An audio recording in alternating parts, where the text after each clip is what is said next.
Tu es devenu millionnaire avec les produits digitaux IA. Pas du tout, pas du tout. Mais comment pas du tout? C'est ce qu'on voit sur tous tes réseaux. Tous mes réseaux, tu m'as déjà vu parler de produits digitaux sur mes réseaux. Tiens, je suis même pas millionnaire et je ne le suis pas devenu grâce aux produits digitaux.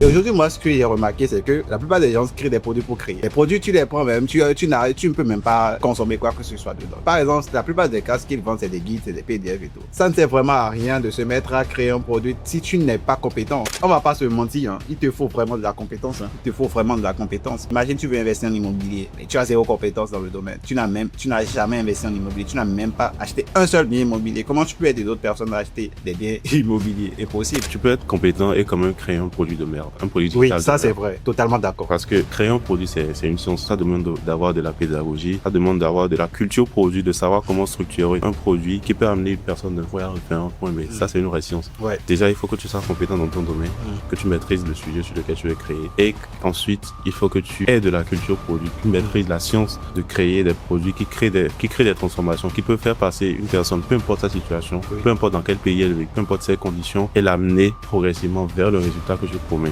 Ouais.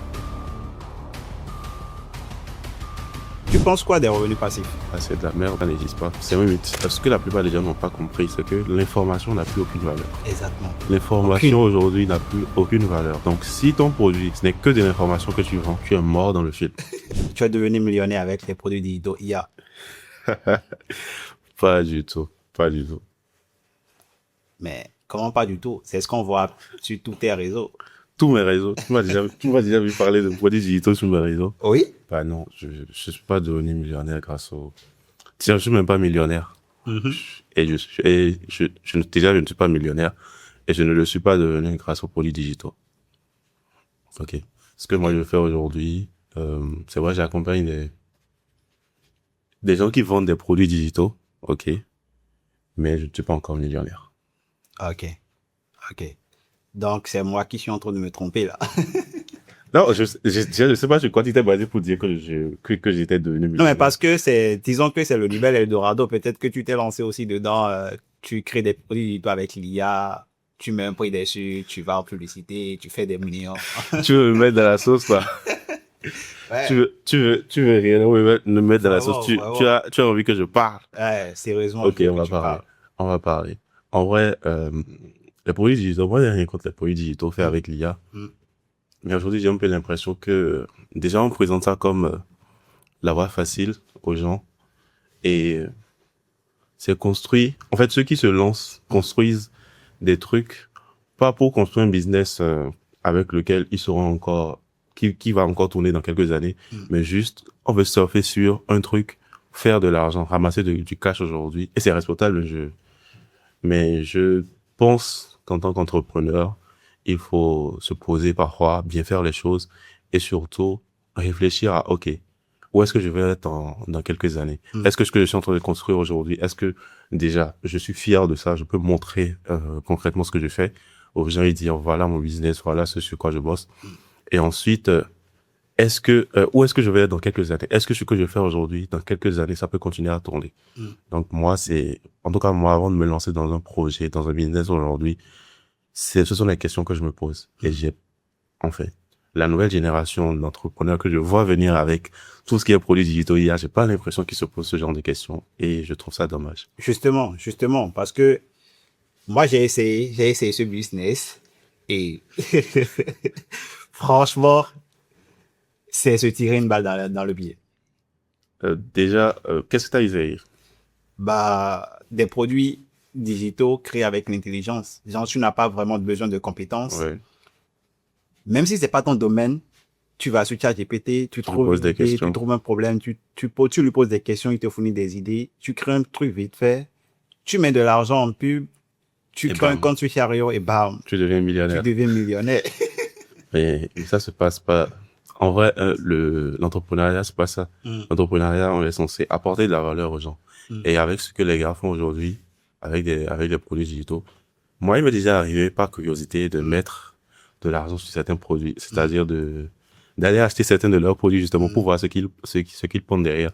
Et bon, je l'ai fait peut-être 4 ou 5 fois, mais dans 90% des cas, tu tombes sur... Enfin, même toi, même en allant sur ChatGPT avec un peu de jugeote, tu arrives à quand même avoir des résultats meilleurs que ce qu'on te vend Hmm, ce qu'ils te vendent dans leurs produits digitaux. Et hmm, moi, je me demande, mais où est-ce qu'on va avec ça? hmm. Si aujourd'hui, on a envie de, comment dire, on veut vraiment construire quelque chose de durable, il faut s'assurer que les produits qu'on vend aux gens, déjà, ça a une utilité et que c'est bien conçu. Si tu fais du copier-coller de ChatGPT et que tu mets ça en PDF et que tu Hmm. vends, je suis désolé, mais t'as pas un produit. Parce que ton produit n'apporte aucune valeur, aucune valeur réelle aux gens. OK. Moi, c'est mon avis sur la question. Et à qui ça profite vraiment aujourd'hui? Parce que tu vois, quand tu prends le monde, tu prends tout ce qui est produits digitaux aujourd'hui, à qui ça profite vraiment? Parce que moi, je vois que il y a deux parties. Il y a ceux à qui ça profite vraiment, et à ceux qui pètent réellement, tu vois. Ouais, bon, sur ce plan-là, déjà, il faut comprendre, les amis, de quel type de produits digitaux on parle ici. On parle des produits digitaux faits à base d'IA, Hmm. que les gens vendent à des prix très bas, Ouais, 1 000 francs, deux généralement mille, à trois moins de mille, 100, cinq à moins de mille. 5 000 francs. Ouais. Moi, c'est pas que je suis contre, mais je trouve qu'il y a mieux à faire. Ouais. Ok, je trouve que personnellement avec mes clients, on part toujours sur des produits high ticket Hmm. dans lesquels on prend le temps de bien construire le produit, Hmm. de résoudre un vrai problème et d'apporter une transformation dans la vie des clients. Hmm. D'accord? Et les personnes qui achètent ces produits digitaux-là sont contents. Et nous-mêmes, on est contents. Ça nous fait plus d'argent et une tranquillité d'esprit. Quand tu vends de la merde aux gens, cette tranquillité d'esprit-là, tu l'as pas. Déjà, ça vient avec plein d'emmerdes. Tu as des demandes de remboursement de partout parce que Hmm. les gens sont pas contents. Tu te crames en publicité parce que lorsque tu vends du low ticket, là, il faut vraiment faire de la masse avant de pouvoir en tirer un CA qui est quand même conséquent. Parce que si tu vends un produit de 2 000 francs, pour faire 2 millions, il te faut 2 000 ventes. On va faire un petit calcul. Fais-moi un petit calcul vite fait. Parce que Ouais, faudrait que les gens se comprennent, quoi. ouais, parce que Faudrait qu'ils comprennent si tu réellement. vends un produit de 2 000 francs pour faire 2 millions de francs CFA, il te faut, il te faut 1 000 ventes, pardon. OK. Il te faut 1 000 ventes pour faire 2 Faites millions de 2000 francs francs CFA. CFA. Mais ces 2 millions de francs CFA là, supposons que tu vendais un produit de 1 000 euros. OK. 1 000 euros, ça fait accessoirement 655 000. Ouais. Bah, il te faudrait juste 4 ventes pour dépasser même ces 2 millions Ouais. de francs CFA, tu vois. Donc, pour moi, Maintenant, le calcul est vite fait. maintenant, le problème, c'est que c'est 2 millions en CA. Justement, Tu as dépensé en justement. publicité. Et généralement, le truc, c'est que tu vas peut-être en pub, Hmm. et pour faire ces 2 millions de CA là, tu vas peut-être dépenser 80% de ton CA, tu vois. Hmm. Généralement, tu ne fais pas, avec ce modèle-là. Hmm. En tout cas, je vous mets au défi, les gens qui vendent ça, de me sortir vos chiffres et de vous montrer un lancement que vous avez fait, et vous avez fait fois 10, fois 15, Hmm. avec votre budget en note. Hmm. Ça, c'est impossible. Alors que moi, aujourd'hui, on fait des lancements avec nos clients, on met 200 en pub, on fait 20K.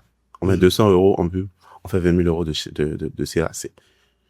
Parce qu'on vend des produits high ticket. Et donc là, on n'a pas besoin de vendre à 1000 personnes Hmm. pour faire de gros chiffres. Hmm. On n'a pas besoin d'avoir une grosse audience pour faire de gros chiffres. Hmm. Mais avec les produits de 2000, 5000, c'est vrai, tu fais peut-être des millions, mais en même temps, tu dépenses des millions en plus. Donc moi, si on doit réfléchir en termes de rentabilité et comment dire, et de tranquillité d'esprit, bah, le choix est vite fait. Ouais, ouais. Et je confirme à 100%. Parce que moi, j'ai eu à faire cette expérience-là, si je peux le raconter, si je peux la raconter plutôt. Avec une équipe, j'ai créé une petite équipe et on a décidé de vendre des produits digitaux créés avec l'intelligence artificielle. Zéro compétence. L'objectif, c'est de faire minimum 1 à 2 M par mois, tu vois. Et j'ai bien mis en place l'équipe. Après, on a cherché des idées de produits, on a reçu ChatGPT, on a trouvé des idées, parce que moi, j'ai un petit background en marketing et tout. Donc, on a cherché des problèmes, on a trouvé des solutions, on a créé des produits. La première semaine, on a mis 130 000 en publicité, cramé, femme. Zéro vente. Et là, il faut encore faire sortir 130 000. Mais comme je suis un entrepreneur, il faudrait pas que je me décourage parce que j'ai toute une équipe derrière. OK? Donc, j'ai encore remis 130 000 en jeu. On a fait quelques ventes la première semaine. Et après, voilà, on a pu trouver un produit winner qui nous a permis d'aller jusqu'à 1 million de francs CFA. Mais pas en une semaine, pas en un mois. Il nous a fallu 2 mois pour atteindre ce On moment. a eu là. Et après, lorsque j'ai fait le calcul, je pense que j'ai déjà parlé de ça sur ma chaîne YouTube. Lorsque j'ai fait le calcul, je me suis retrouvé avec un bénéfice de à peine 20 ou 27 000. Parce que j'ai payé la publicité, j'ai payé chariot, les frais de chariot, j'ai payé les membres de mon équipe qui ont collaboré avec moi. Donc, je me suis retrouvé avec des miettes à la fin. Donc, j'ai pris une décision très simple d'abandonner parce que, en fait, ce qu'ils nous ont vendu, c'est tu vas devenir millionnaire financièrement avec ce type de business. Mais en réalité, tu te ruines. Ouais, c'est ça. Et c'est ce qu'on disait tout à l'heure.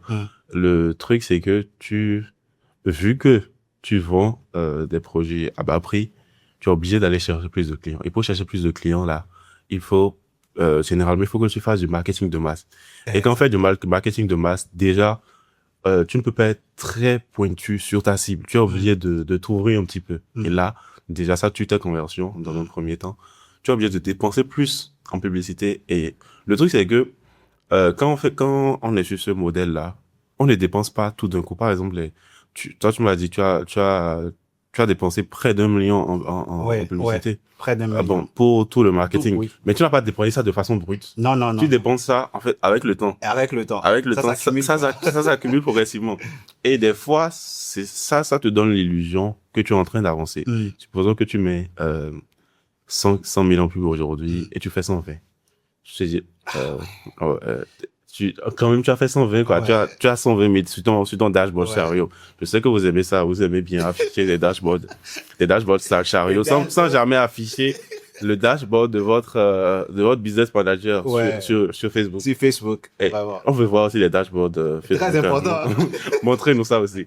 Donc, tu as quand même 100 000 francs ou 1 million sur ton dashboard Chariot. Donc, tu es tout content. Tu te dis, ouais, ça fait du CA. Oui, mais ça, c'est le CA. Quand tu prélèves le budget pub, quand tu prélèves le pourcentage de Chariot, quand tu prélèves, peut-être tu as fait appel à des prestataires pour tes créas publicitaires, pour ton copywriting, ou même peut-être tu as fait appel à un funnel builder, ce genre de choses. Quand tu prélèves tout ça à la fin, ça pique, quoi. C'est pas fameux ce qui reste. Ouais. Et donc, pour revenir à ta question, tu disais, à qui ça profite? Je sais quelle réponse tu attends de moi, mais on va essayer d'être un peu plus nuancé sur ce point-là. Okay. Le modèle low ticket, moi, pourquoi je ne recommande pas ça forcément et pourquoi à chaque fois que j'ai des clients qui viennent vers moi et qui veulent lancer des produits low ticket, je leur recommande toujours d'aller faire du high ticket ou du middle ticket. Le high ticket à partir de 1000, 1500, 2000 euros. Ou des produits à 500 euros minimum, tu vois. Parce que je sais que même si on dépense 1000 euros en pub et qu'on fait 4 ventes, même si on fait 4 ventes, on a déjà rentabilisé le budget. Oui. On a même doublé déjà ce qu'on a mis en pub, tu vois. Et donc là, le risque n'est pas très grand. Mais avec les produits digitaux, tu es obligé d'aller chercher plus de gens. Et le truc, c'est que ça profite aux gens qui ont une grosse audience. Quand tu as une audience de 1 million de personnes, ok, tu peux te permettre de dire, ouais, je vais lancer un produit digital à 3000 ou à 2000 francs CFA et compter sur ça pour faire de gros chiffres. Mais quand t'as pas une grosse audience et quand t'as pas un autre business à côté qui te génère du cash flow que tu peux investir. Par exemple, toi, dans ton cas, tu as lancé un truc et ça n'a pas marché. Ça n'a pas marché. Tu as remis de l'argent, remis. C'est parce que tu as déjà un business cash flow à côté. Exactement. Grâce auquel tu peux prendre de l'argent et te permettre d'investir et même te permettre de faire des tests pour cramer, tu vois.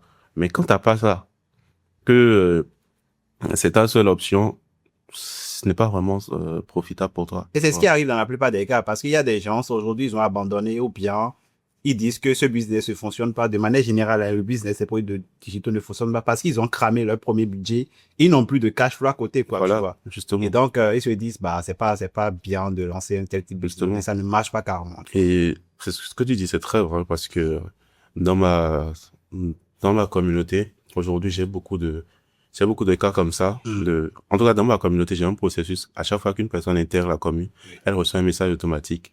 et qui qui lui pose des questions sur sa situation, où est-ce qu'elle en est dans le business. Et généralement, quand je n'ai rien à faire, je prends mon ordi, je vais sur la plateforme et je lis les messages, je lis les réponses. Et en tout cas, le profil qui revient actuellement, parce que j'ai lancé une formation gratuite avec laquelle j'attire beaucoup de débutants. Okay. Et parmi eux, le profil qui revient le plus, c'est des gens qui ont essayé ce business-là, justement, et ça n'a pas marché. Et aujourd'hui, ils essayent de chercher d'autres alternatives. Et je pense que la principale raison pour laquelle ça n'a pas marché pour eux, c'est justement ce dont on parle. Parce que des fois, tu ne peux pas lancer un produit, tu peux lancer ton premier produit, ça va prendre, mais c'est rarement le cas. Et il te faut du cash flow pour remettre. Et quand tu es débutant, t'as pas ce cash flow-là. Tu vois? Et c'est la raison pour laquelle beaucoup se disent aujourd'hui que ça ne marche plus que ça ne marche pas parce que, ils ont cramé leur budget. Et derrière, ils n'ont pas de cash flow, ils n'ont aucune autre source de revenus pour remettre du budget pour aller faire des tests. Donc, toi, par rapport à ça, qu'est-ce que tu recommanderais à une personne qui débute? En fait, ça va dépendre. Hein. Ça dépend de quel type de personne j'ai en face de moi.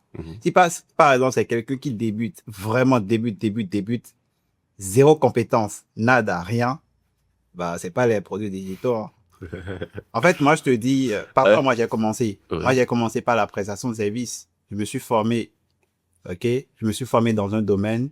Et après, j'ai gagné de l'argent par la prestation de service. Donc, ce n'est que ce que je peux lui recommander.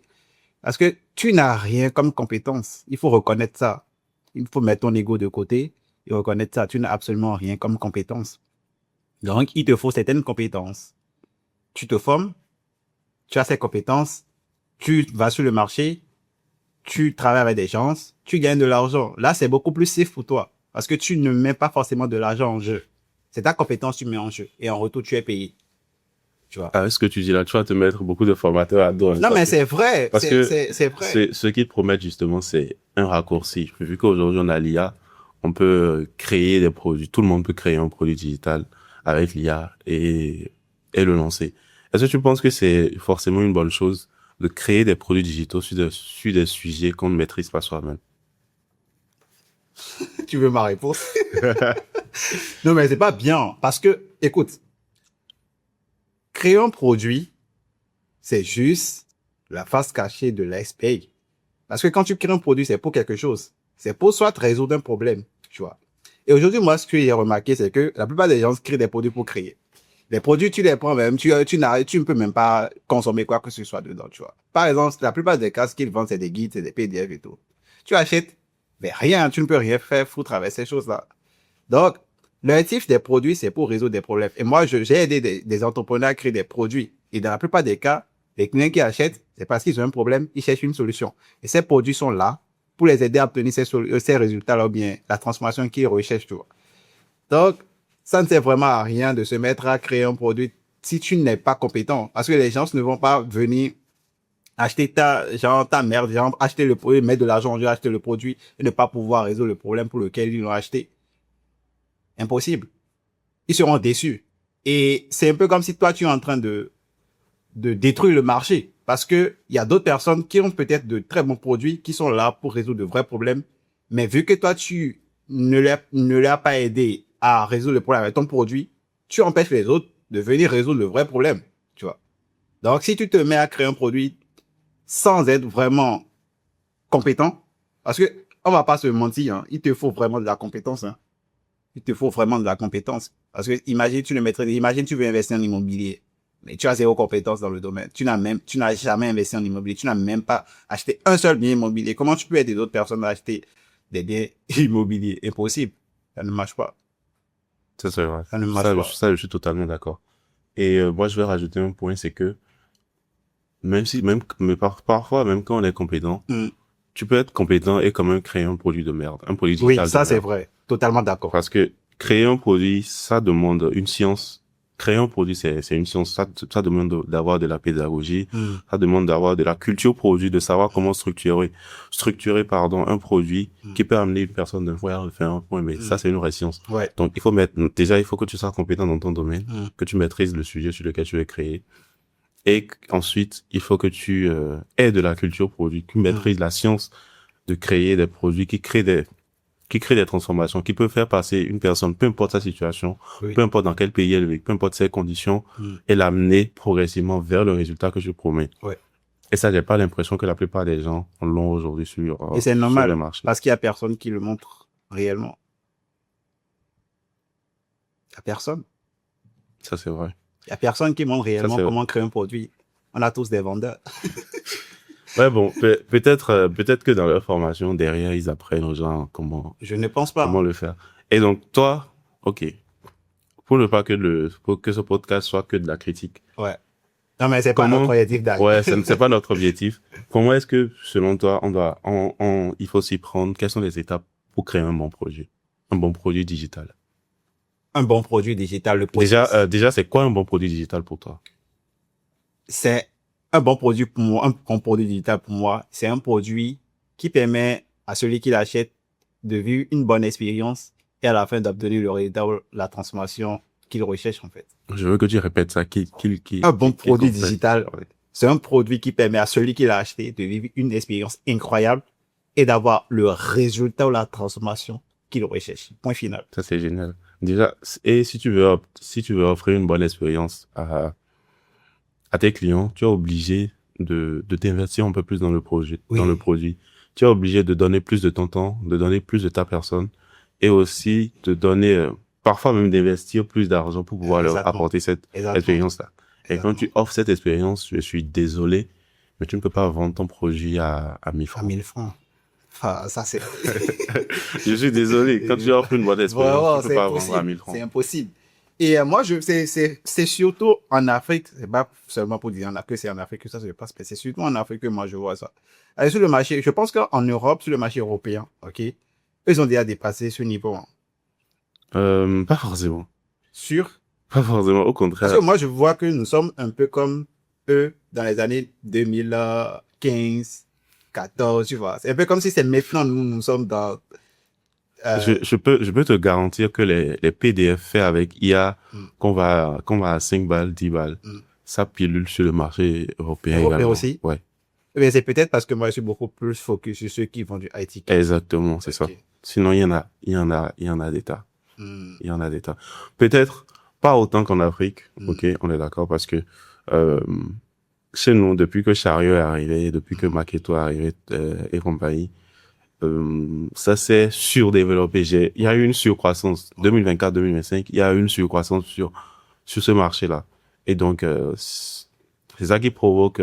Et quand tu regardes de l'extérieur, quand tu es un débutant qui ne connaît rien au milieu du numérique, tu as parfois l'impression que tu es en train de rater un peu le train. Ouais. Parce que c'est ce que tout le monde fait. Tout le monde parle de produits digitaux et exactement. tout. Donc c'est ça qui pose beaucoup de personnes. Il y a des gens qui se lancent juste par opportunisme, juste parce qu'ils ont vu d'autres personnes le faire. Et je ne dis pas que c'est mal, mais quand tu te lances de cette façon-là, tu n'as pas toujours le recul nécessaire pour te poser les bonnes questions, pour bien choisir qui est-ce que tu vas écouter, etc. Et donc tu te mets à faire n'importe quoi. Ok. En fait, moi j'ai une question très simple pour toi. Oui. Tu penses quoi des revenus passifs? Parce que c'est l'argument qu'on met en avant pour pouvoir vendre ce type de business. On te dit tu vas générer des revenus passifs. Toi, tu penses réellement quoi des revenus passifs? Ah, c'est de la merde, ça n'existe pas. C'est un mythe. Répète s'il te plaît. Les revenus passifs, c'est un mythe. Ouais. Surtout dans ce milieu-là. Ouais. Parce que revenu passif, c'est quoi? Tu peux faire de l'argent en dormant. Ok, il y a des business qui permettent peut-être de le faire, mais même là, il y a toujours une nuance qu'il faut garder à l'esprit.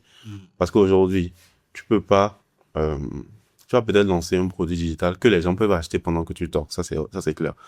Mais pour que ça tienne, il va falloir que tu entretiennes le système. Il va falloir que tu mettes à jour. Peut-être tu vas lancer des publicités aujourd'hui qui vont tourner pendant quelques semaines. Au bout de quelques semaines, les performances de tes publicités vont baisser. Tu vas changer les créatives. Tu vas peut-être changer le tunnel. Tu vas changer, tu vas changer le copywriting. Il y a plein de trucs que tu dois améliorer au fur et à mesure que le truc avance.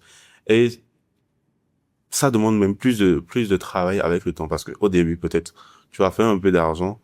Tu vas vouloir aller plus loin. Tu vas vouloir scaler. Et donc, tu vas te rendre compte qu'il te manque des compétences, tu vas faire appel à des consultants, à des prestataires pour upgrader le truc. Donc, la promesse de revenus passifs sur ce plan-là, c'est un mythe parce que ce n'est pas un truc que tu vas créer maintenant. De toute façon, on dit, tu vas créer une fois, tu vas vendre ça toute ta vie. Ok, tu vas créer, tu vas vendre toute ta vie.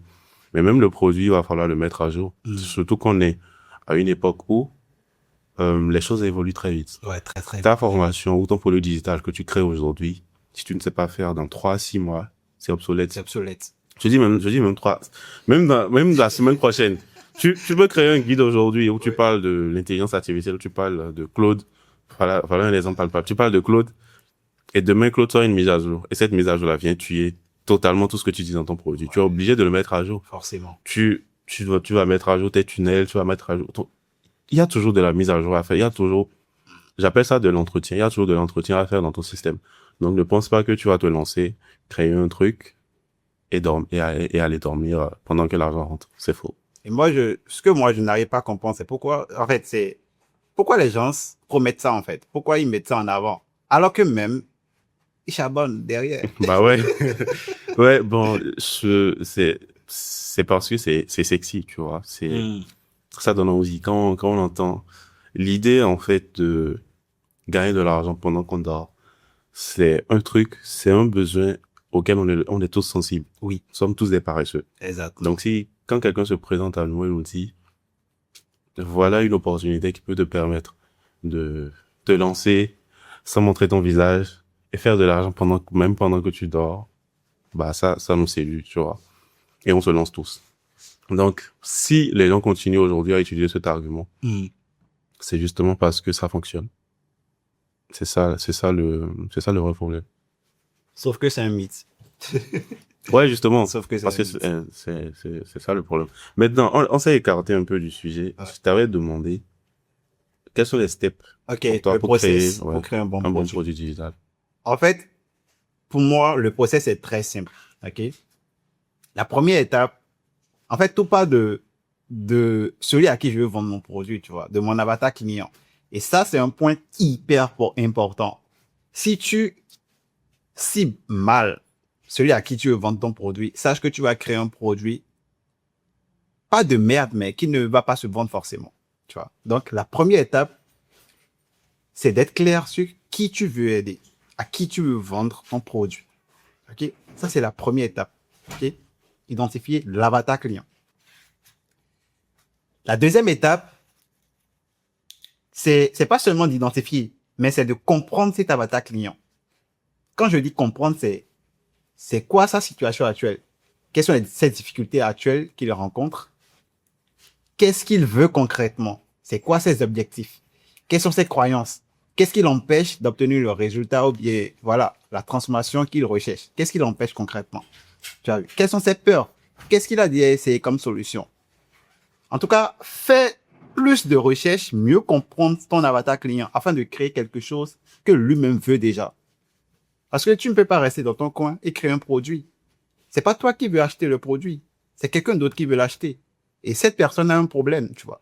Donc, tu dois prendre le temps de mieux connaître cette personne-là. Et la meilleure manière de le faire, en tout cas, moi, je dis que c'est la meilleure manière, c'est de faire des interviews.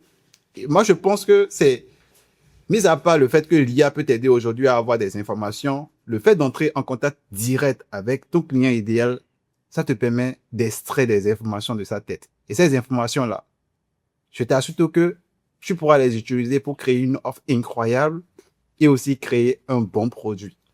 Tu as vu? Donc ça, c'est la première étape. Connaître qui tu veux aider et comprendre cette personne-là de long en large. Maintenant, la deuxième grande étape, c'est de prendre ces informations-là maintenant et de créer quelque chose pour lui. Vraiment adapté à lui. OK? Donc ça, c'est moi ma deuxième grande étape. Prendre tout ce que j'ai eu dans la première étape, je connais mon avatar client, j'ai pu comprendre ce qu'il est, là où il est, etc. Je prends ça maintenant pour créer mon produit. OK? Et maintenant, je lui présente le produit. Je ne crée pas un produit seul, je crée une offre autour du produit, bien sûr. Je lui présente le produit. S'il achète, à partir du moment où il me remet de l'argent, c'est que j'ai un bon produit. Maintenant, ça ne s'arrête pas là. Il faut délivrer. Parce que la partie de délivrabilité, c'est la partie la plus importante aussi. Comment je vais aider maintenant mon client qui a acheté le produit à obtenir le résultat? OK? Quelles sont les étapes que je vais mettre en place? est-ce que comment je vais l'accompagner? Est-ce que ça serait individuellement? Est-ce que ça serait en groupe? Comment je vais l'accompagner? Après, comment je vais faire pour qu'il obtienne le résultat rapidement sans fournir de gros efforts et sans se casser trop la tête? Est-ce que je vais mettre des accélérateurs à sa disposition? Est-ce que je vais mettre une communauté? Est-ce que je vais mettre un support? Est-ce que je vais trouver d'autres personnes qui vont l'aider à aller 10 fois plus vite? Ou bien est-ce que je vais mettre des outils à sa disposition pour qu'il aille 10 fois plus vite? OK? Donc, tout ça, là, moi, je mets ça dedans pour avoir un produit. Et c'est n'est qu'à partir du moment où ton client te dit, OK, j'ai acheté ton produit, j'ai fait telle chose, j'ai obtenu tel résultat, tu m'as fait vivre une expérience unique, je suis satisfait de ce que tu m'as présenté. C'est à partir de ce moment-là, tu te dis, oui, il y a quelque chose qui marche. Mais il y a aussi une dernière étape, c'est celle que tu viens de dire, il faut optimiser le produit à chaque fois, tu vois. Parce que ne t'attends pas à créer le meilleur produit d'un seul coup. Le meilleur produit, c'est un produit qui évolue dans le temps. Tu vois. Non, ça évolue dans le temps, tu l'optimises jusqu'à ce que ça soit quelque chose qui apporte réellement une vraie expérience à ton client idéal. Ça, c'est vrai. Ça, c'est très vrai. Mm. Déjà, quand tu es client des produits digitaux, prenons l'exemple d'une formation. Tu achètes une formation aujourd'hui et dans la formation, tu te rends compte que c'est un truc que le mec, il a tourné depuis 3-4 ans. Ça donne pas forcément envie. Mais une formation qui a été mise à jour récemment, automatiquement, c'est plus attrayante. Et même pour le client, ça lui permet vraiment d'être à jour sur le sujet que la formation traite, quoi. Donc, je pense que tous les créateurs de produits digitaux ont ce devoir moral là envers leurs clients de mettre à jour leurs produits avec le temps. Ça ne leur coûte, ça leur coûte du temps et de l'argent parce qu'il faut reprendre peut-être un travail que tu as déjà fait. Oui. Mais c'est tout bénéf pour le client et c'est tout bénéf pour toi aussi parce que quand tu as des clients qui sont contents, ton business ne peut que bien se porter. Ton business ne peut que bien se porter. Donc, les amis, je veux que vous compreniez que ce qu'on est en train de dire ici, ce n'est pas qu'on condamne les produits digitaux. C'est pas qu'on condamne le low ticket. On sait que, c'est un modèle comme un autre et ça marche pour certaines personnes et on respecte ça. Le truc, c'est, il faut voir la réalité en face. L'idéal, il faut voir la réalité en face dans le sens où ce qu'on veut, c'est construire des business. On ne veut pas construire des business qui vont surfer sur une vague. Sur une tendance, en fait. Ouais. On veut des business qui vont durer dans le temps. Et pour des business qui vont durer dans le temps, il vous faut quoi? Il vous faut un bon produit qui apporte une bonne expérience et des résultats à votre client. Il vous faut et donc, grâce à ça, vous aurez des clients qui seront contents, qui vont racheter chez vous, qui vont recommander vos produits et qui vont aider votre réputation. Parce que quand tu as des clients mécontents, ton business se porte mal. Déjà, ces clients-là ne le rachètent pas. Oui. Ils vont te créer des emmerdes. Ils vont peut-être venir sur Internet détruire ta réputation.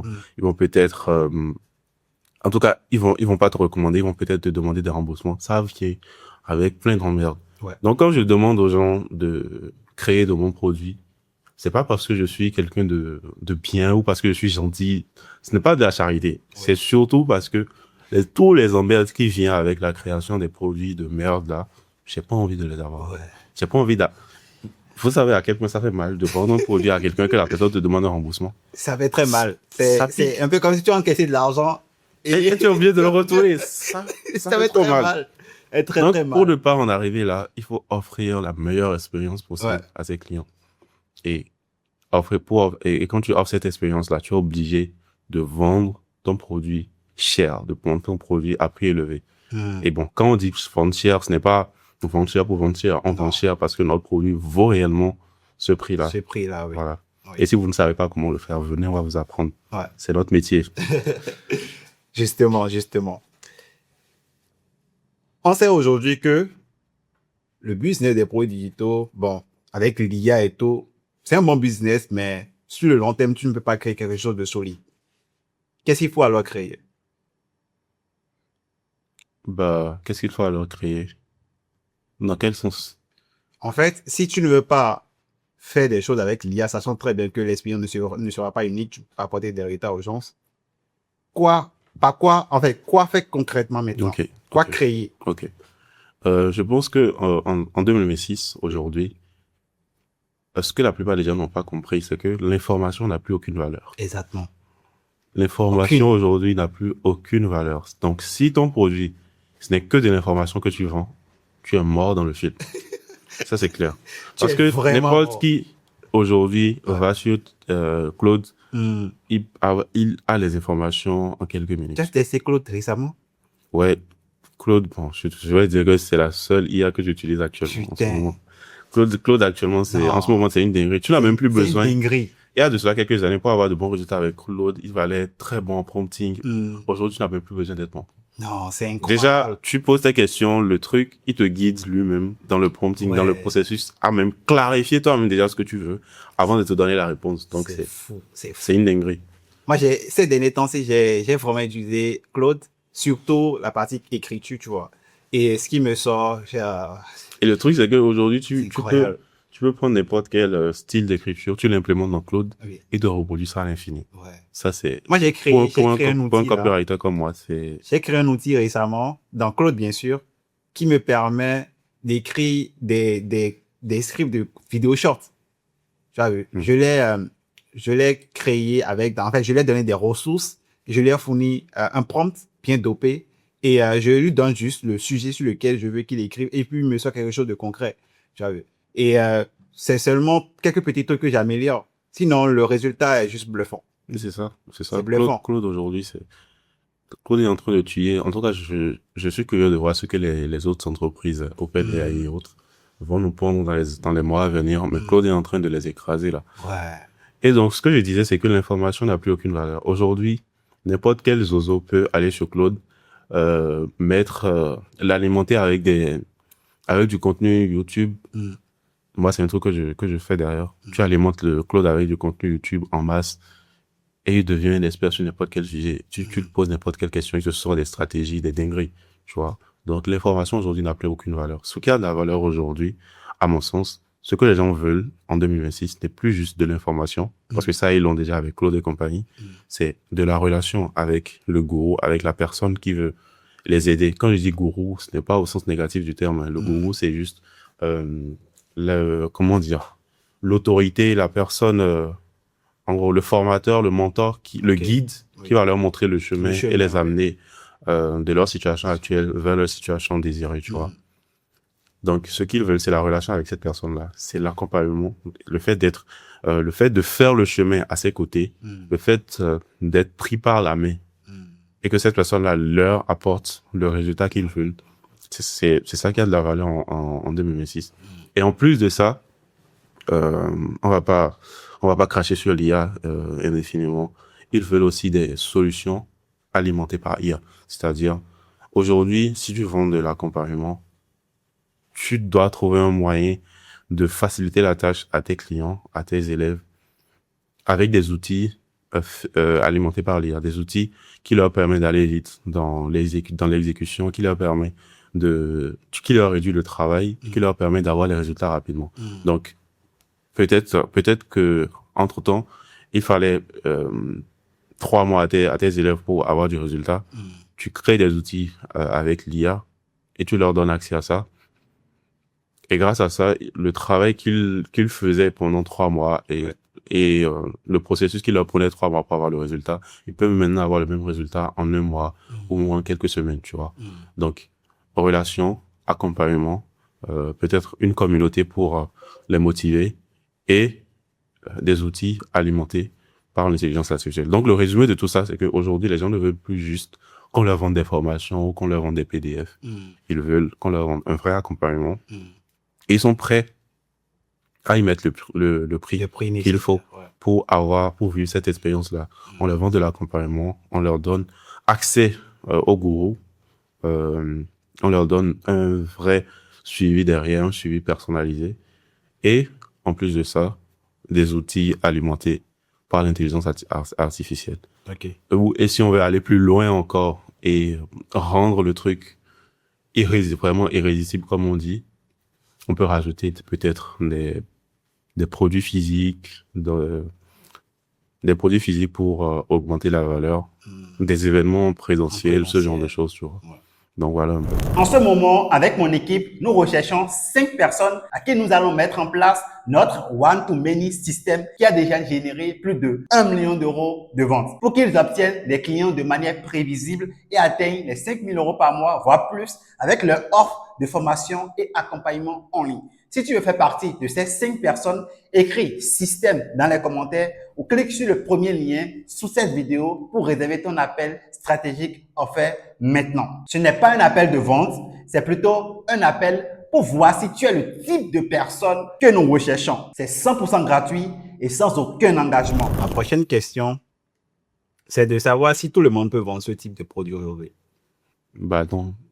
Quand on parle de ce type de produit, toutes les personnes qui se sont lancées il y a 2 semaines et qui vendent des PDF faits avec ChatGPT, toutes ces personnes-là sont éliminées. Pour vendre ce type de produit, c'est que ce que tu promets, tu l'as déjà fait, tu vois. Tu l'as déjà expérimenté. Tu ne te caches pas derrière un faux compte pour vendre des PDF. Tu te montres à visage découvert. Ça, c'est indispensable. Et non seulement, tu as de l'expertise, tu maîtrises ton sujet. Parce que j'ai parlé d'accompagnement. Oui. Pour accompagner les gens, il faut que tu maîtrises ton sujet. Bien sûr. J'ai parlé de produits alimentés par l'IA. Pour proposer ce type de produit, faut réellement comprendre toi-même le sujet d'abord. Et ensuite, faut que tu aies déjà fait ce que tu veux faire à l'IA plusieurs fois pour pouvoir créer un processus qui fonctionne réellement. Parce que l'IA, c'est cool et tout, mais ce n'est pas toujours fiable. Donc, si toi-même, tu ne connaissais pas le processus à la base, tu peux pas créer des outils qui vont aider tes clients. Donc, il faut des gens qui ont une vraie expertise et qui ont déjà fait ce qu'ils disent. Ouais. Tout simplement. Pas des gens qui ont regardé des vidéos YouTube et qui viennent en parler, ou des gens qui sont allés poser quelques questions à ChatGPT et qui veulent nous vendre leur merde. Je suis d'accord à 100%. À 100%. Vraiment d'accord à 100%. Aujourd'hui, toi, tu es tes clients qui vendent de l'accompagnement, de la formation en ligne à générer entre 20 et 50 000 euros par mois. Est-ce que tu penses que, bon, déjà, ces clients que toi tu aides, est-ce que ce sont des Africains, ou bien est-ce que ce sont des Africains qui vivent en Afrique, ou bien des Africains de la diaspora, ou bien ce sont des Européens? Bon, c'est un mix de 80% d'Africains de la diaspora qui vivent en Europe, 15% d'Européens et peut-être 5% d'Africains qui vivent en Afrique. Je vois. Je vois. Et en parlant de high ticket, est-ce que tu penses que c'est possible de vendre du high ticket, vrai high ticket en Afrique à des Africains? Le high ticket en Afrique, pour toi, c'est à partir de combien? Moi, je me suis fait des idées, hein. Parce que j'ai essayé un peu. Moi, de base, je déteste vendre des produits low ticket. Je suis pas vraiment aligné avec des produits low ticket, même si j'en ai testé et tout. Mais ça n'a pas vraiment fonctionné comme je l'aurais souhaité. Par contre, d'autres, ils sont vraiment à l'aise avec ça. Mais moi, je suis beaucoup plus focus sur tout ce qui est résultat, transformation. Je veux plus que mon client obtienne ce pourquoi il est venu, quoi, tu vois. Donc, low ticket, c'est moi avec moi. J'ai essayé le high ticket et le prix auquel moi je l'ai vendu, c'est à 597 euros. Okay. C'est 597 euros. J'ai essayé avec un client, c'était à 287 euros. C'était pas du high ticket, c'était du middle east. En Afrique, bien sûr. Et à 547 euros, c'est que j'ai vraiment exclu une grosse partie pour ne prendre que ceux qui sont vraiment là pour obtenir le résultat. Donc, moi, je peux dire que le high ticket en Afrique, c'est pas moins de 500 euros, hein. Ok. Si c'est pas moins de 500 euros, je dirais oui et non. Ok. Parce que déjà, le high ticket, de façon globale, on va pas se mentir, que ce soit en Afrique, en Europe ou en Amérique, c'est pas facile à vendre. Ouais. C'est pas facile à vendre. Il faut déjà que les gens réalisent la valeur de ce que tu proposes. Il faut que ça touche un problème qu'ils ont réellement envie de résoudre. C'est soit ils résolvent ce problème-là, ils résolvent ce problème-là avec toi, soit une catastrophe va arriver, quoi, Ouais. pour qu'ils acceptent d'investir de l'argent comme ça. Même quand les gens sont riches, même quand tu es face à des gens fortunés, c'est pas toujours facile. Donc, peu importe où tu te trouves sur le globe, ou peu importe où ton client se trouve, le high ticket, ça demande d'être bon en vente, d'être bon en création d'offres, et d'être bon en psychologie humaine, et d'avoir une vraie confiance en soi pour pouvoir le vendre. Ça, on est d'accord. Maintenant, dans notre contexte, ici en Afrique, surtout que les gens sont habitués à acheter des formations ou des produits ou des services à 10 000, 5 000, 20 000, 25 000, etc. ça rend les choses beaucoup plus compliquées. Tu Ouais. vois. Ça rend les choses beaucoup plus compliquées. Mais n'empêche qu'il y a certaines personnes pour qui ça ne pose aucun problème. Mais quand tu regardes bien, généralement, ces gens-là, c'est des gens qui, soit ont déjà voyagé, ont déjà expérimenté l'Occident, soit c'est des gens qui consomment beaucoup du contenu de l'Occident. Mhm. Donc, leur mindset n'est plus dans... en fait, pour eux, ça devient une norme, tu vois, d'investir ce genre de montant pour avoir des résultats. J'en ai pas beaucoup vendu, on va être honnête.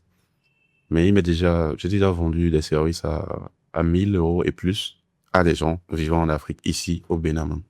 Et c'est Ouais. passé, tu C'est vois. passé. Ouais. Mais c'était des personnes qui consomment beaucoup du contenu occidental, qui eux-mêmes vendent du high ticket. Donc, quand tu vends du high ticket, c'est normal d'investir dans des services high ticket, Ouais, tu vois. exactement. Donc, voilà. Exactement. Mais non. Pour le reste du marché, 99% du marché, c'est pas toujours évident. Mhm. C'est pas tout. Même quand tu vends un accompagnement à 200 000 francs, c'est compliqué. À 300 000 francs, c'est encore pire. C'est encore pire. Et à 1000 euros, Enfin, Et- là, il n'y a plus personne. là, il y a plus personne. Tu vois. Il n'y a plus personne. Donc, voilà. Ouais, ouais. Je vois. Je vois. Et tes clients aujourd'hui, est-ce qu'ils ont quelque chose de spécial qui leur permet plutôt de générer ces montants? Parce que tu as déjà généré 20 000 euros par mois à certains clients, à 50 000 euros et autres. Est-ce qu'ils ont quelque chose de spécial? Bah oui, ils m'ont moi. Bah ouais, Justement. je suis l'ingrédient secret qui est derrière. Non, on va être plus sérieusement. Est-ce qu'ils ont quelque chose de spécial? Je dirais oui, parce que moi généralement, parce qu'on peut pas atteindre ce genre de chiffres quand on vend de la merde ou quand on vend un truc passe-partout, tu vois. Quand on vend un truc passe-partout. Donc généralement, mes clients, déjà je choisis mes clients aussi sur cette base-là. C'est que déjà les produits qu'ils vendent doivent être à un certain prix. Doivent être à plus de 500 euros. OK. Ok, j'ai déjà vendu avec certains clients des produits low ticket. C'était pas forcément... Enfin, comme je le disais au début, c'est plus compliqué de faire de gros chiffres avec les produits low ticket, tu vois. Donc, généralement, on vend des produits... en ce moment, on est sur un modèle où on vend de l'accompagnement pour nos clients. On vend de l'accompagnement de groupe. Oui. D'accord. Donc, ils vendent entre 1000 et 2000 euros. Ok. Généralement. OK. OK. Et on vend en webinaire. Maintenant, ce qui leur permet de pouvoir faire ces chiffres-là, déjà, c'est le système qu'on met en place pour Oui. pouvoir le faire. C'est leur méthodologie, c'est-à-dire la méthodologie qui leur permet d'obtenir ces résultats à leurs clients. OK. Tu vois.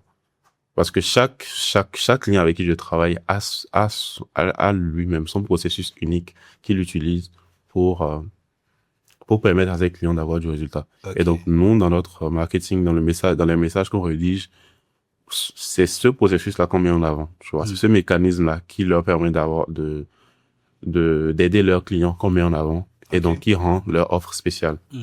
Et en plus de ça, il y a l'offre qu'on propose. Comme je l'ai dit tout à l'heure, nous, dans nos offres, on rajoute énormément de choses, tu vois. On met tellement d'éléments que les gens se disent, mais c'est vraiment à ce prix-là? Vous êtes sûr que c'est... Tu vois, c'est ce genre de réaction qu'on cherche à provoquer quand on crée nos offres. Mais on ne le fait pas pour les débutants, parce que pour créer ce type d'offre, il faut que tu aies déjà fait un certain nombre de choses, que tu aies déjà accompagné un certain nombre de personnes, que tu aies déjà eu des clients qui ont réussi grâce à ta méthode. Et donc, c'est plus facile de créer ce type d'offre. En fait, quand tu es au début et que tu veux créer des offres dans lesquelles tu vas mettre beaucoup d'ingrédients, tu ne peux pas parce que tu es au début, tu n'as pas toutes tes ressources, tu n'as pas toutes les informations. Et même quand tu le fais, tu te retrouves dans des problèmes après parce que tout ce que tu as promis, tu peux pas le délivrer. Ça, c'est sûr même. C'est Voilà. sûr. C'est pourquoi les gens qui débutent et qui ont lu et qui ont écouté Alex Hormozy et qui veulent créer des offres irrésistibles, ça me fait marrer parce que quand tu es au début, tu peux pas le faire. Tu ne peux pas le faire. Tu ne peux pas te le permettre. Tu ne peux pas te le permettre. Parce qu'il y a un piège. Le piège, c'est que tu ne peux pas tout délivrer. Justement, donc tu as oublié de survendre. Ouais. Et à la fin, tu ne vas pas pouvoir offrir ça à des Ouais. clients et ils seront déçus. Ouais. Et là, tu te retrouves dans la merde. Ouais, tu te retrouves. Donc, l'idéal au début, quand tu es au début, l'idéal, c'est de créer une offre minimum viable. Une offre dans laquelle tu vas pas mettre beaucoup de choses, mais qui va te permettre quand même d'apporter du résultat aux gens. Quand tu es au début, tu vas chercher des résultats rapidement pour pouvoir avoir de la preuve et par la suite, aller plus loin, tu vois. Mais Donc, quand tu as déjà fait... Vous avez compris, hein? Voilà, donc, quand tu as déjà fait 3 à 5 ans dans ton domaine, Ouais. là, tu peux te permettre de mettre tout ce que tu veux dans ton offre. Et ça restera quand même rentable. Ouais. Donc, je disais tout à l'heure, il y a leur processus, leur mécanisme unique qu'ils utilisent pour aider leurs clients. Il y a le système qu'on met en place, notre processus de webinaire. Et on a la façon dont on package l'offre, la façon dont on présente l'offre, tous les ingrédients qu'on met dedans pour la rendre irrésistiblement intrigante. Et derrière ça, il y a le processus de livraison de l'offre. Parce que l'offre qu'on vend, moi, quand je travaille avec mes clients, je m'assure quand même que derrière ce qu'on promet, ils peuvent le délivrer. Ouais. Tu vois? Ouais. Ce qu'on promet, ils peuvent le délivrer. Et ils ont le processus pour. Quand ils ne l'ont pas, on les aide à le construire également. Tu vois? Pour permettre quand même d'avoir du résultat. Parce que plus leurs clients, à eux, ont des résultats, plus on peut utiliser ces résultats-là pour aller chercher d'autres personnes. Et c'est tout bénéfique pour nous. Ouais. Donc voilà un peu. Ouais.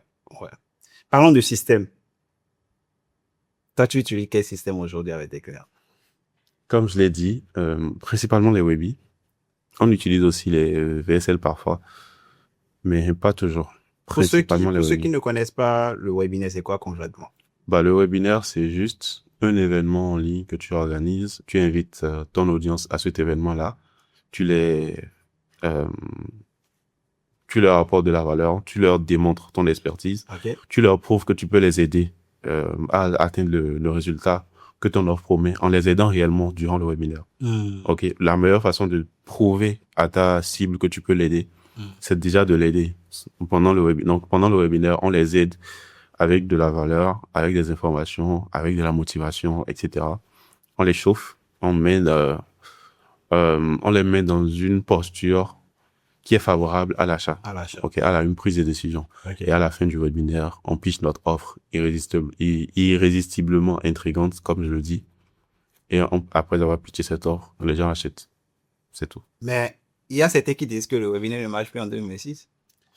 En fait, c'est ça notre problème, nous les êtres humains. Les gens se basent sur leur propre expérience pour dire, ouais. ou généralement ils se basent sur une expérience qu'ils ont eue à un certain moment pour dire que les webinaires ne marchent pas. Quelqu'un qui dit que le webinaire ne marche pas, c'est peut-être quelqu'un qui a testé ça, peut-être au début de sa carrière, où il n'a pas d'équipe pour l'aider, il n'avait personne pour l'accompagner, il a peut-être regardé des vidéos YouTube pour faire son webinaire, et c'était éclaté, et ça n'a pas converti, et il en a tiré une conclusion pour dire que ça ne marche pas. Ouais. Alors que, lorsqu'on fait les webinaires, quand tu veux faire les webinaires, tu peux pas te baser sur ta première expérience pour dire que ça ne marche pas. Même toi, quand tu veux tester un tunnel aujourd'hui, tu fais un premier test. Quand ça ne marche pas, tu relances. Ouais.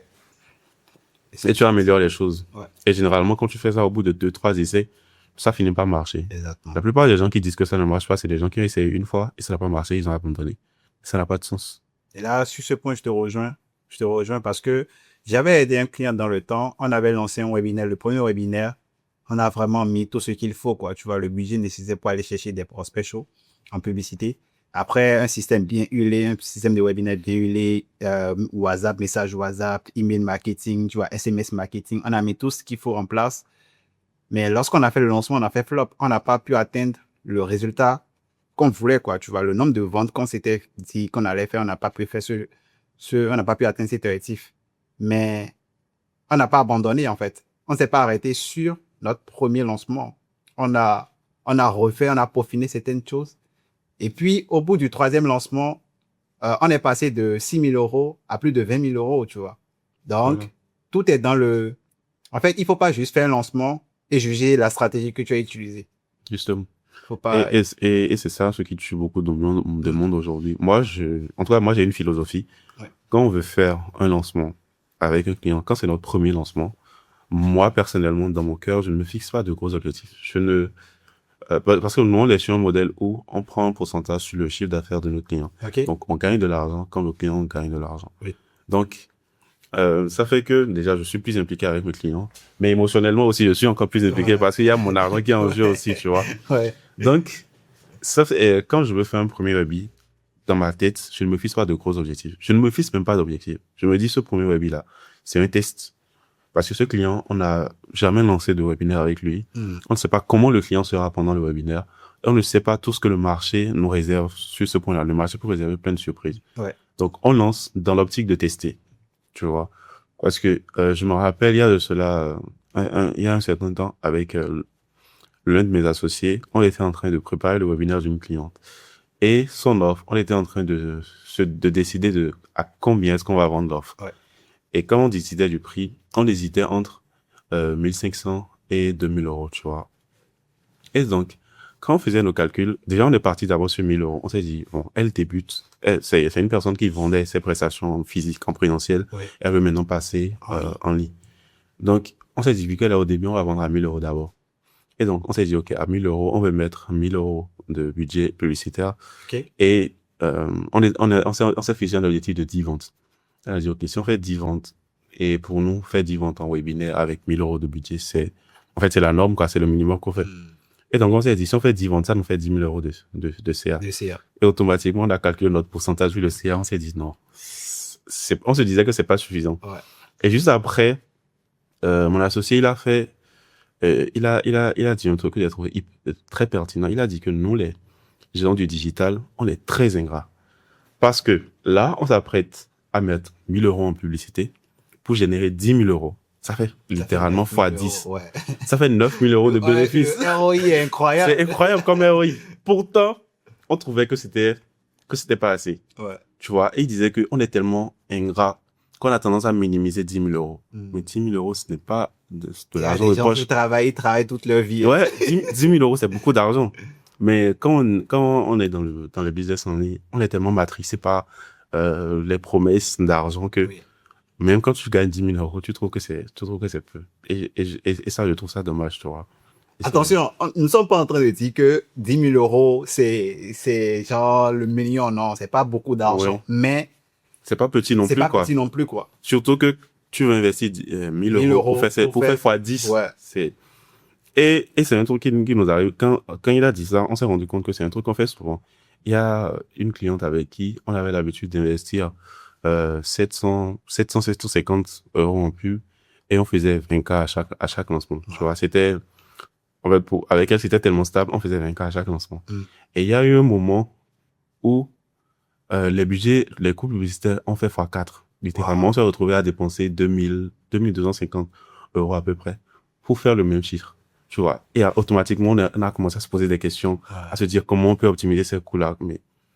Et le même associé qui avait eu cette réaction-là, c'est lui qui nous ramène toujours à l'heure. Il nous dit, mais les gars, ne soyons pas ingrats quand même. On met 2200 ou 2300 et on fait 20 000 euros. Les gars, c'est beaucoup d'argent. C'est pas petit 20 000, tu vois.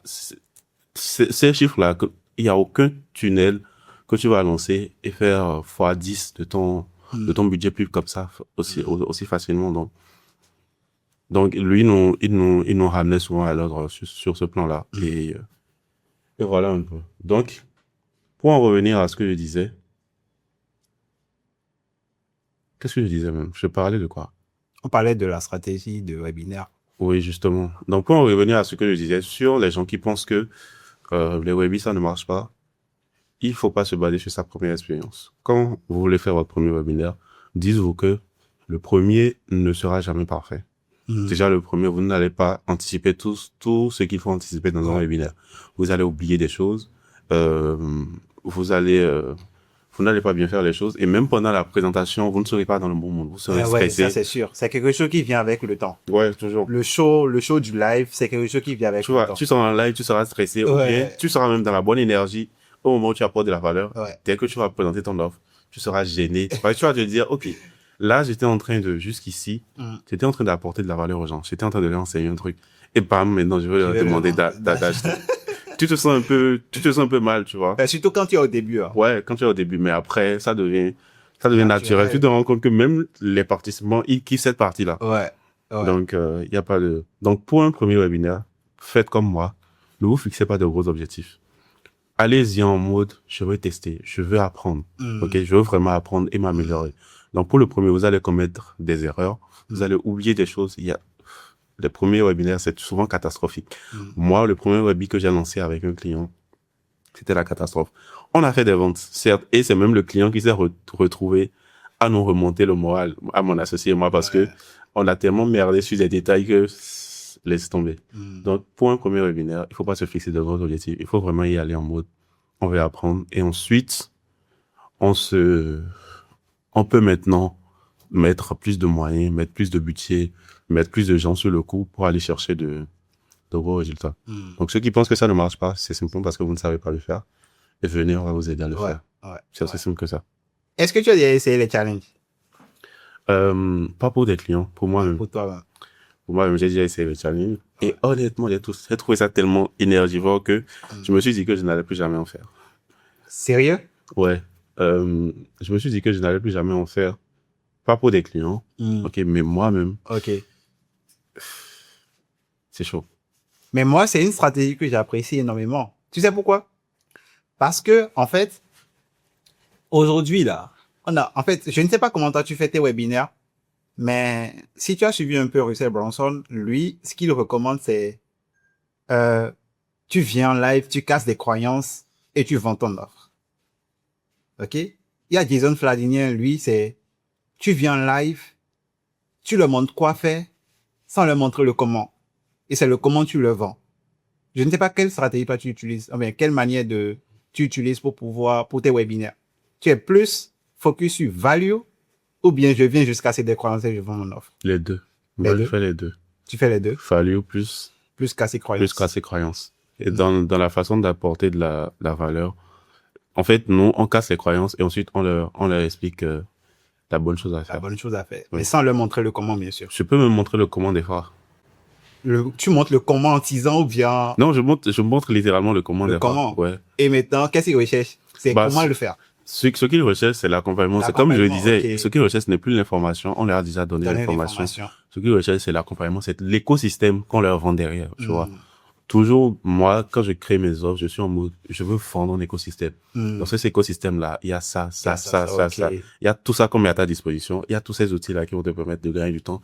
Il y a il y a notre processus, notre écosystème qui est fait pour que tu aies du résultat. Les raisons pour lesquelles tu n'avais pas de résultat jusqu'ici, parce que tu n'étais pas dans le bon écosystème, tu n'étais pas dans un environnement qui favorise les résultats. Et c'est ce que je vends. Donc, comme je te disais, moi, je préfère les challenges parce que, en fait, je peux me permettre d'apporter de la valeur à mon client idéal bien avant de lui vendre mon offre. Et c'est un événement, ça peut être 2, 3, 5 jours. Tu vois. Et donc, j'ai le temps parce que derrière moi, je vends une offre à étiquette, une offre beaucoup plus chère, une offre d'accompagnement beaucoup plus chère. Donc, si je me permets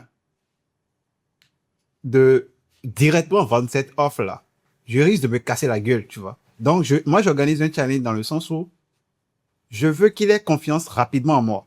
Le processus de confiance soit tellement court, tu vois. En 2 ou 3 jours, il a déjà confiance en moi et je peux lui présenter mon offre d'accompagnement à étiquette. Raison pour laquelle moi, j'aime beaucoup les challenges. Ouais, bon, sur ce plan-là, moi, j'ai trouvé une alternative parce que c'est vrai qu'avec les webis, ça peut être un peu brusque. Tu vois, les gens ne te connaissaient peut-être pas il y a une semaine et là, tu te retrouves en live avec eux. Après 1 heure de temps, tu leur demandes d'acheter. Ça peut être un peu, ça peut être, on saute un peu les étapes, tu vois. Okay.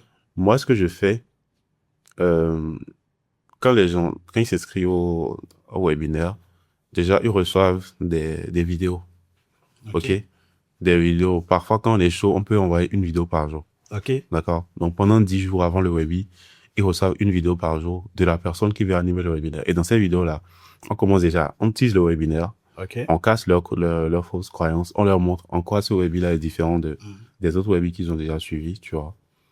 Et donc, avec ça, on arrive à créer cette relation de confiance-là déjà avant le live. Donc, avant le live, la personne qui veut présenter le live n'est plus un inconnu, mais c'est la personne qu'ils ont le plus écouté durant les derniers jours, tu vois. Donc, ils se retrouvent, déjà, cette vidéo-là les chauffe à mort parce que on tease tellement le contenu. L'idée, c'est de vendre chaque partie du webinaire comme un truc incroyable. Mais il faut que ça soit vraiment un truc incroyable, tu vois. Comme on prend aujourd'hui, supposons que dans le webinaire, on veut développer 3 4 piliers. Le jour 1, on prend le premier pilier, on leur vend ça comme le truc qui va tout changer, comme le secret qui va changer leur vie à jamais. Deuxième pilier, on fait pareil. Troisième pilier, on fait pareil. Quatrième pilier, on fait pareil. Donc, ils sont chauds pour le webinaire. Ok. Ensuite, on leur explique pourquoi est-ce qu'ils doivent nous écouter, pourquoi, qu'est-ce qu'on a déjà fait, pourquoi ce webinaire sera différent. Et on commence déjà à leur apporter énormément de valeur. Donc, quand ils arrivent dans le webinaire, ils ont déjà consommé du contenu. Ils sont déjà éduqués sur le sujet. Ils n'ont pas venir dans le webinaire et se mettre à poser des questions bêtes. Ok. Parce qu'on a déjà répondu à la plupart des questions qu'ils se posent peut-être dans les vidéos. Ils n'ont pas venir dans le webinaire et commencer à s'inquiéter de qu'est-ce que vous allez me vendre. On a déjà clarifié tout ça. On leur a déjà dit oui, il y aura un truc à vendre à la fin. Donc, ils le savent déjà, ouais. tu vois. Donc, ça nous permet comment dire, de rattraper un peu le coup. Mais ça ne veut pas dire que notre processus de webinaire sera aussi efficace qu'un challenge. Ok, je connais tous les avantages qu'un challenge peut apporter, tu vois. Donc, la raison pour laquelle je ne fais pas les challenges avec mes clients, c'est que on est sur un modèle de lancement minimum viable. Minimum viable. Ouais. On veut, avec nos clients, on veut lancer rapidement et aller faire du cash rapidement, sans mettre de gros budgets. Comme je te l'ai dit, nous on met des budgets des 500, des 1000, des 2000 euros en budget pub, tu vois. Donc, On ne dépasse jamais 2000 euros. Pour quelqu'un qui débute aujourd'hui, qui veut vendre une offre high ticket rapidement, tester le marché et tout, donc webinaire 100%. Ouais, à 100%. Surtout avec notre processus. On n'est pas sûr on ne fait pas de gros lancements. De gros lancements. Des webinaires où tu vas te retrouver avec 1000 personnes, 2000 personnes. Là. On fait pas ça. On fait des webinaires avec 100 personnes. On convertit 10 et c'est OK. Tu as peut-être 10 clients pour le mois et le client va se reposer. Le mois prochain, on refait un autre webinaire. On prend 10, tu as tes 10. Ou si c'est 20, tu as besoin de 20. On prend les 20 pour le mois et tu vas te reposer. Tu vois. On n'est pas dans des processus de gros lancement. Je pense que peut-être on va tester ça avec certains clients, mais en fait les gens qui font les gros lancements ne sont pas ma cible, tu vois. Ma cible, c'est les personnes qui se disent actuellement j'ai peut-être 2-3 clients, mais pour atteindre le niveau que j'ai envie d'atteindre, il me faut 10, il me faut 20 clients par mois. Mais je n'ai pas l'infrastructure nécessaire pour gérer 20 clients, pour gérer 10 clients. Donc, on met en place l'infrastructure là pour que tu puisses gérer ça sans que ça te prenne toute ta vie. Et après, on lance nos systèmes. Dernièrement, j'ai fait le dernier webinaire que j'ai fait. C'était il y a de cela. On est quelle date aujourd'hui? C'était le 11, je crois. Il y avait 110 personnes en live. Ouais. 110, tu vois, c'est des webinaires en petit comité, tu vois. Il y avait 110 personnes. Et on en a signé 10, justement, tu vois. Donc, ça nous fait des taux de conversion intéressants. Mais c'est parce que, on met peu de budget. Et aussi, notre processus est, comment dire, on essaie d'offrir une expérience personnalisée à chaque personne qui s'inscrit. Donc, on est obligé de se limiter un peu. Ok, super. Sinon, moi, je préfère vraiment les challenges, mais c'est bien aussi de combiner les deux stratégies. Quand tu commences d'utiliser les webinaires et aussi tester les challenges à un moment donné, pas forcément quelque chose que tu vas faire toutes les semaines, peut-être une fois chaque 2 mois ou bien chaque mois ou bien une fois chaque 3 mois pour aller toucher aussi plus de personnes, apporter plus de valeur et aussi et chercher à faire entrer plus de cash. Mais il faut aussi t'attendre à quelque chose, c'est que quand tu te permets de faire entrer beaucoup plus de personnes, tu dois avoir un bon écosystème derrière pour délivrer le résultat. Toujours. Ça, c'est le truc, c'est même le truc le plus important que la plupart des gens oublient. Et c'est pour ça que tu vas avoir des formateurs qui se crament totalement à la fin parce que ils se permettent de prendre des clients et leur promettre, je vais t'accompagner personnellement, mais mec, tu peux pas accompagner 100 personnes personnellement. Ouais, c'est chaud. C'est impossible, tu vois. Et tu te retrouves avec des clients déçus, avec des clients qui allument des lives pour parler de toi, pour t'insulter, pour dire que tu les as arnaqués. Mais c'est de ta faute. C'est toi, tu leur as promis un truc que tu pouvais pas délivrer, tu vois. Donc, pour ça, il faut toujours s'assurer d'avoir l'écosystème derrière pour gérer ça.